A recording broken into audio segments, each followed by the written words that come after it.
Hello, this is Aaron from AaronOnAutos.com, and today we're doing our shaky cam interior review inside a 2020 Toyota Corolla Hybrid. Did I get that right?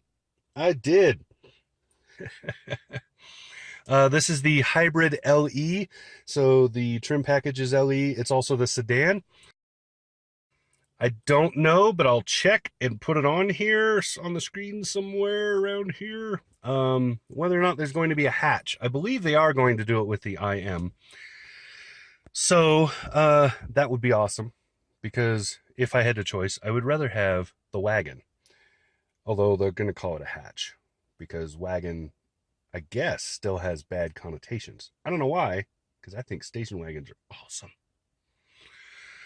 But, okay, so, yeah, 2020 Corolla Hybrid. As it sits in this LE package, this is a touch over $25,000 delivered. So, starting over in the usual spot, we have the windows here, door locks up there, window lock is right there, side mirrors right there. Here's the physical lock for the door, and then the door handle. Over here, just a couple of buttons, and that's it. If I point the camera right. Right here is the dimmers. Here is the automatic high beams, and that's it. Over here, just see it. That's the fuel cover release. You won't need that often in this car, I'll tell you that. Down here is the deck release, so that opens the trunk, and that's what you got for controls over there. Looking this way, I want to show you, I'll show you the layout of overall, because it's really well done. But first, let's go over the details, and then I'll show you the whole. So we'll do it the opposite of management. We'll focus on details and then look at the overall. Get it? See? That was funny. All right. Maybe it wasn't. I don't know. Over here, you have the driver information controls. Here's your telematics for phone calls. Up here is the back button, and then this moves around and selects. Down here, you have audio. Here's a voice control button. Get used to that in this because it works really well, and it works better than a lot of the menus do. Over here, you have cruise control and a few other things. So cruise control here, you can see this turns the cruise control on and off. Set, reset. This is distance for adaptive cruise. Down here is the lane keeping, cancels in the middle. This is the mode, which changes the mode on your inputs on the radio. So if you're listening to, say, Sirius XM, if you have that enabled, this car doesn't, just pointing that out. If you have that enabled and you decide to go to regular FM, or you want to jump to, say, Bluetooth audio off your phone or device, this button will do that. This is the seek button, so you can either jump tracks or jump stations right there. Over here is the middle of the steering wheel. Thought you'd want to see it. Hi. All right. Over here is the windshield washer. So let me see if I can just see that. So you can see right there, just tells you pull forward to get the squirters.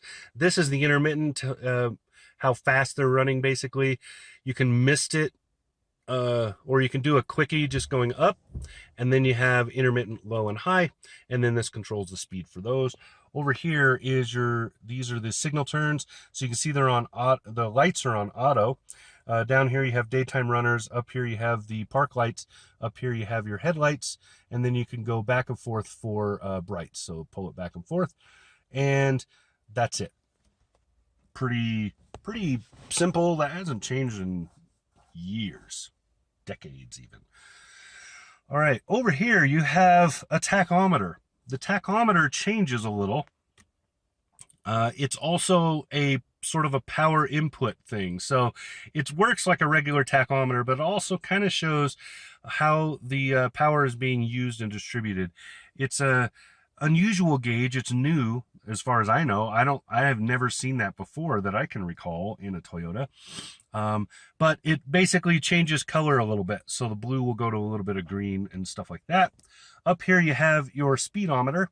Down here you have a driver information display. Right now it's showing what's going on with the powertrain. So down here, this is the battery indicator. So you can just, there you go, focus just raw enough to see the colors. So you can see the battery's a little under halfway, and up here is the engine. This will show a metric. So if I put it into reverse, it will show you there's how the power is being used, right? If I go into drive and pull forward a little bit, same thing. It shows you where the power is going. There's also a bigger screen on the infotainment that shows basically the same thing, but in a different style of graphic. Over here you have the fuel. You can see I've used very little, despite, actually I didn't put a whole ton of miles on this. I put enough on it to get good MPG numbers, you know, for testing, but I didn't drive the heck out of this thing for various reasons this week. I didn't put more than 100 miles on this, which is unusual. I usually do way more than that. Down here is the engine heat, and you can see it's nothing right now. The engine's not even running, even though the car is on. It's in EV mode. That's indicated right there. And then you can see some other things. The lane keeping's on, and so on. There's the clock, and there you get the idea. So pretty cool. I like this display. It's very vibrant, easy to see in pretty much every lighting condition. I did turn it down a lot for the nighttime because all these virtual LCD displays are very, very bright if you don't turn them down, and that bothers me when I'm driving at night. Some people are okay with that. I call those people blind. Over here is the engine stop start. You know, works like every other one. Now the infotainment screen. So you see they have hard buttons. Toyota got wise and put up the hard buttons so that you don't have to hunt around to find what you're looking for. You can just quickly go, I want to go home, which is this screen, or you want to look at menus and other stuff. So on the menus, you can see basically what's there really quickly. This will set up the phone, and here you can do some display settings. That's kind of the gist of it. That's what you're going to see. You have maps. Oh, I don't have Entune running. Yeah, I forgot. I disconnected. Over here, I don't have the phone plugged in. Over here, you can see the rest of phone and so on. Apps here, which are apps, this is the same as that. And you can project if you have your phone plugged in, etc. Pretty useful. I do note well, there's a lot of stuff missing. Specifically, I'm not finding on here Apple CarPlay or Android Auto. I believe Apple CarPlay is available. I just don't think it's on this one. That's kind of my thing, or my thoughts. So back to this screen, I want you to look at it. So if my phone were connected and I had contacts in here, actually my Bluetooth is still connected. Oops, oh well. Normally I turn that off. Over here, we have that, and then so you can add some quick contacts, people you call a lot, that kind of thing. Audio up there, and then this right here is showing you what's happening with the drivetrain, just as that one was. This one's quicker, so it's easier to understand what's happening. So line going from the engine to the wheels means that the engine is powering them. Line going from the battery to the wheels, same difference. Line from the engine to the battery means the battery is being charged by the engine. Quite often you'll be driving around, you'll have the air conditioning on, so the engine has to run. While the engine is running, it charges the battery since it's not doing anything else, because you're basically driving in electric mode. Those kind of things you'll just notice and watch, and then you can use that to your to learn and gain advantage in getting better and better fuel economy. It's kind of the point of that, I think. It's also, you know, just entertaining for passengers to go, well, we're in a hybrid, whatever. The hybrid system in this is exactly the same as the systems you'll see in, say, the Toyota Camry, in the, not quite the RAV4. The RAV4 is a little different because it has an electric engine or electric motor in the back to make the all-wheel drive. But it's similar to all the Toyota hybrids like the Camry, Avalon, Highlander, all of those front-driven hybrid models. Down here you have Duke's lights, couple of vents. The air conditioning in here is okay. It could be way better. I've been turning the Eco off because it's just doesn't do anything. It's so limp The air is so lethargic and moving, and cooling. When you turn that off, you get true air conditioning, but it still these vents just aren't quite right. It needs more somewhere for the air movement in the car. Probably it's because there are no vents in the back seat, and all of this is having to cover the entire cabin with just 4 vents up front. Not quite enough. Down here we have climate control. So this is the fan control. This is the temperature control. You can see the auto right there, so you can turn it on and then you can turn it off, and you can see the rest of these are pretty straightforward. Down here, this is a cubby where I think they hope you put your phone, but it's hard plastic, and it's slightly too small for a phone to sit lengthwise, and upright not at all. And your phone just tends to slide out because there's nothing to keep it there. So kind of honestly a useless cubby. I don't know what you would put in here that's not going to just fly out as soon as you turn a corner. Down here you can see the drive mode selector. There's really only 2 of them. You basically have eco and not eco. That's pretty much your choices. Over here you have the traction control, and here, this button here, you force EV mode. Then you have your shifter. Pretty straightforward. There's a trigger on the front, and it goes through the gears right there. Down here you have hill hold assist and parking brake.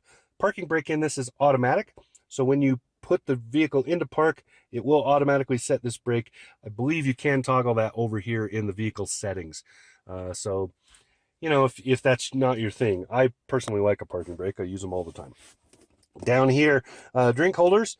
They will hold most regular sized drinks. They will not hold your giant gulp 7-Eleven stuff. Here is, you can see there's some USBs. There's 1 USB and then a 12 volt in there and a little storage cubby. Not a ton of stuff in there. You can't get a ton of stuff in there. It doesn't go very deep. Part of that is because the electrical wiring basically replaces where the drive shaft would be if this were rear-wheel drive. Anyway, you can see here's my cheat sheet, and so I remember the details. Over here you can see just really black on black and boring, but once you get, I just want you to look at the flow. See how that sticks out like that and then comes down and does this, and how that's multi-tiered. Toyota's learned a few things, and it does this, mirrors that over here. One issue is when this door is open, that sticks out a long ways. It looks weird, but it doesn't get in your way, so that's not a bad thing. I like the seating in this, nice and comfy. I love cloth seating when it's done well, and this is done well. So good comfy cloth seating, good bolstering, and a good feel to the cloth. You don't get back sweat. How's that? There's the back seat back there, and a pretty good sized trunk. So you can see the Euro style latch system down there. Parents will be very happy with that. No shoving and grunting to try to get the seat to latch in. And good sized trunk. I'll show you that now. Trunk. I like the trunk in this. It's and then there's overhead tethers for those seats as well that are also easy to get to. They're just underneath these little plastic flippy things. Yeah, that's what I got. That's the interior for the 2020 Toyota Corolla Hybrid. So the interior for the 2020 Toyota Corolla Hybrid. Very well done. I like this car. People are going to ask about fuel economy rating, so I'll tell you what the manufacturer says. Toyota says 52 miles a gallon on the highway, 53 miles a gallon in the city, 52 overall. Now you're going to see my numbers, which were really good. I might be able to bring those up on this menu and show you what the computer said I got. So that was my average right there, which, well, that's the average over 525 miles. That is not me driving. There you go. That's what I got. This has been Aaron from AaronOnAutos.com inside the 2020 Toyota Corolla Hybrid. Talk to you again soon. Subscribe.